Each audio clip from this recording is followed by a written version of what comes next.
Hey guys, welcome back to Mental Health with Mel.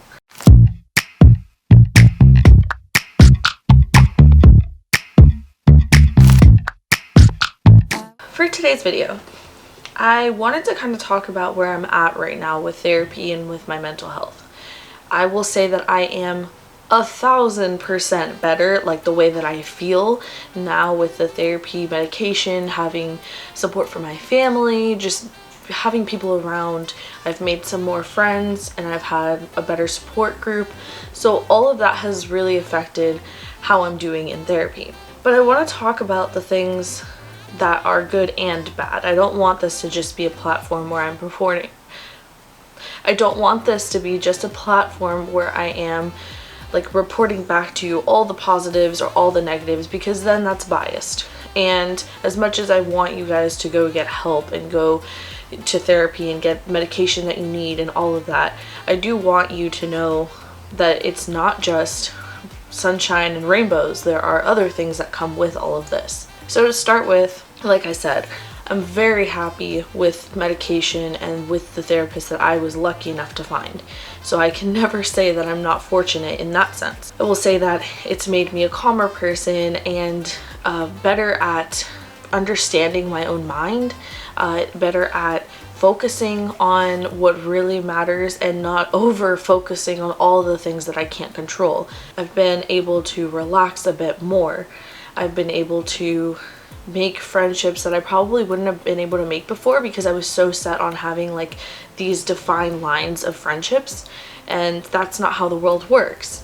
So I've been able to help myself with the tools that I've gotten in therapy, like catching red flags, like meditation in a way. I'm not really good at meditating, but breathing in and breathing out, those meditation techniques, trying to focus on what's around the room instead of focusing on what is driving my mind insane. Things like that. All the little things that I've been able to tell you guys about and share, and just understanding that it's okay to question myself, working through that process. I've gotten a lot better at just knowing when I want something and when I don't want something, and being definitive, as well as being able to say that I'm okay with not being perfect, because that's been difficult. I've always wanted to be this perfectionist that I will never be, because no one can ever be perfect, and I've always wanted that, and that's always been the goal that I've like strived for. And unfortunately, that's not how life works. You're always going to have imperfections and things that you need to work on, and that's something that I'm coming to terms with. And for example, I will give you the gym and, you know, exercising and a lifestyle routine or a diet. I've been very micromanagey about these things in the past, wanting them to be perfect, wanting everything to be perfect, making sure I was going to the gym 7 times a week, making sure I was on a strict diet, and making sure that I was actually losing the weight. All of this was unhealthy. It was unhealthy thinking, but it wasn't because I had, and I'm sorry if this is a trigger for anyone, but it wasn't because I had an eating disorder. It was more because I was being controlling, being what I thought was perfect, which is not the case at all. It's okay to go to the gym when you feel like going, when going 3 times a week, maybe accidentally missing a day. It's okay to eat things that you just enjoy, and just trying to be balanced about life, eating things that are good for you as well as eating things that you just like because you like them, not because you have to eat these things. And that was something that was difficult for me. But recently I've been going to the gym with Nash, my editor, and link to her channel right here. So with Nash, I've been going by myself sometimes. I've been eating out, but I've also been eating at home, trying to eat salads, but also like if I want a cookie, I'm eating a cookie. Like, sue me. But those things have been changed, and that's wonderful, and I love all of those things. But with all of the things that have changed, I also have all of these other things that I now have because I'm on medication or because I'm going to therapy. It's just a combination of that. For example, I feel overwhelmed by my emotions sometimes. Like, I can't talk sometimes without crying, or talk in front of another person without crying. And I think it's because I feel vulnerable, and it's overwhelming to be vulnerable in front of another person. So then I just start crying, and then I'm more vulnerable. So didn't make sense at all, but that's the way things are, I guess. I've been crying a lot more than normal.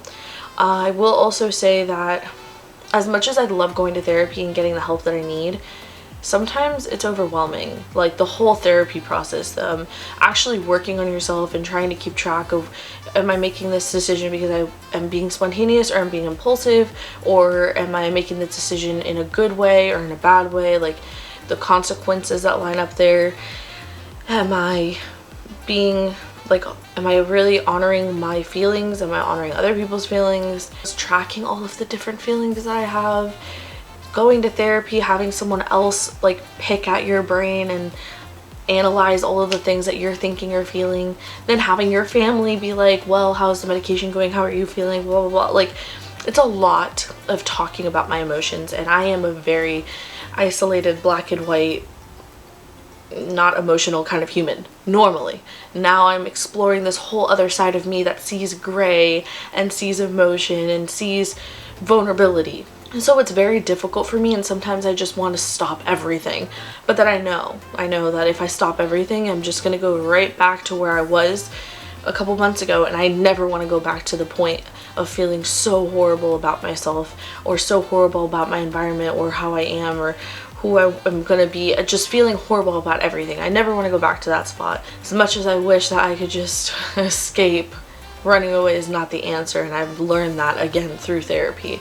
So I'm gonna continue the process. But it is a lot. It is a lot, and you're gonna have to be really dedicated in being yourself, in wanting to grow, and being a better person, and being the best you can be, for your own sake, for your family's sake, for religious reasons, for whatever reason that you have, but just to be the best you that you can be. I have had a couple of breakdowns where I'm just like, I'm tired of other people telling me what to do. And I have a very, very supportive and chill family, and I don't really have a lot of controlling going on, but just a little bit of nagging or questioning decisions or just checking in on me has been overwhelming, because I'm not used to these things. I'm used to being that independent person. So the dynamic has changed from me being 100% independent, not having really anyone worrying about me, to being a bit dependent and having people check in on me and show me that they care, which is wonderful. But if you're not that kind of person, this whole situation will change for you. It'll show you different things that maybe you weren't ready for.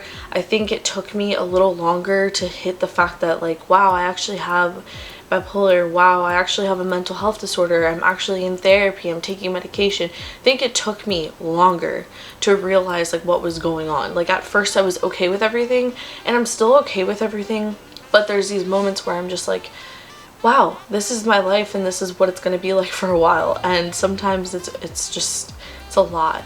So I just wanted to be like blatantly honest with you guys.